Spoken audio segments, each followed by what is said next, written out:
আজ 4-5 দিন খুব কষ্টে জীবন যাপন করতেছি।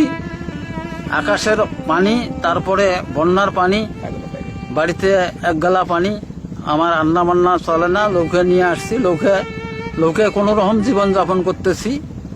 এখন মনে করে একবেলা কোনো রকম খাই আর একবেলা নাই, এই অবস্থায় জীবন যাপন করতেছি।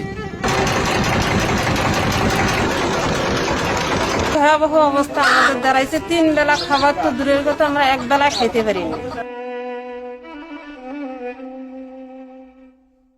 কষ্ট আছে, বন্যা পানি এক গেলা করেছে, নার মধ্যে আন্না বান্না করে